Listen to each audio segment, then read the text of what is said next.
A long, long time ago, in a land called Egypt, there lived a people called the Israelites.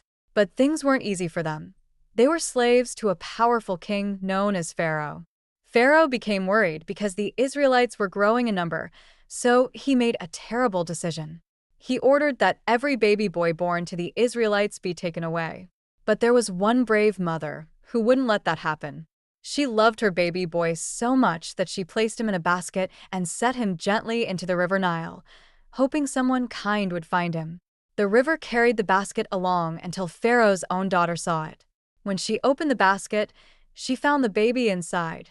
She smiled and said, "I will raise this baby as my own, and I will call him Moses." And so Moses grew up in Pharaoh's palace, but he never forgot his true family, the Israelites. As Moses grew older, he began to notice the suffering of his people. One day, while walking outside the palace, he saw something terrible.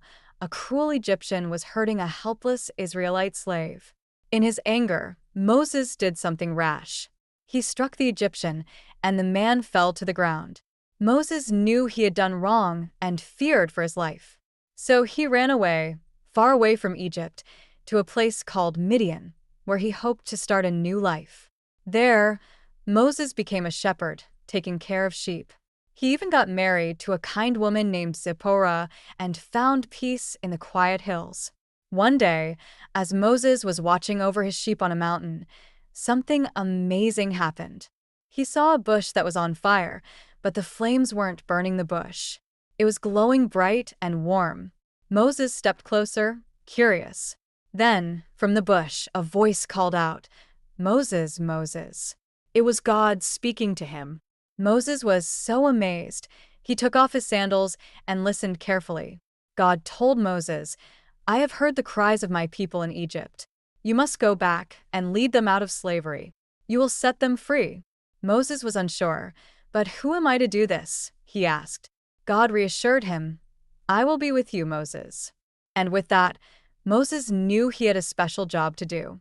With courage in his heart and his brother Aaron by his side, Moses returned to Egypt. He went straight to Pharaoh and said, "Let my people go." But Pharaoh laughed and refused. He didn't want to lose his slaves. So God sent plagues upon Egypt to show his power. First, the river turned to blood, and no one could drink. Then came frogs, so many frogs, everywhere. Next, there were itchy bugs and buzzing flies, and then all the animals got sick. But still, Pharaoh refused. Moses warned him again and again, but Pharaoh's heart remained hard. So more plagues followed: big hailstorms, swarms of locusts, thick darkness that covered everything. Pharaoh's people were scared, but still, Pharaoh said no. Finally, the last and most terrible plague came. The firstborn sons of Egypt fell ill. Only then did Pharaoh, filled with sorrow, say, "Go, leave Egypt." And so Moses gathered all the Israelites, thousands of men, women, and children, and together they began their journey to freedom. Pharaoh had changed his mind again. He sent his army after the Israelites, hoping to capture them. Moses and the Israelites hurried until they reached the Red Sea, but they were trapped, water in front of them, Pharaoh's soldiers behind. The people cried out in fear, but Moses stood firm. He raised a staff, and whoosh! God parted the waters of the sea. The water rose up like walls on either side, and there, in the middle, was dry ground. Moses led the Israelites safely across, and once everyone was on the other side, the waters came crashing back down, covering Pharaoh's army. The Israelites were safe. They danced and sang with joy. God had rescued them, and Moses had led them to freedom.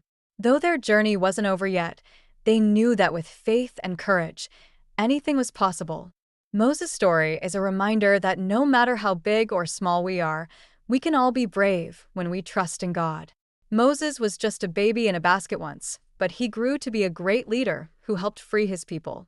So remember, if you ever feel unsure or afraid, just like Moses did, know that you can always find the courage to do what's right, especially when you believe in something greater.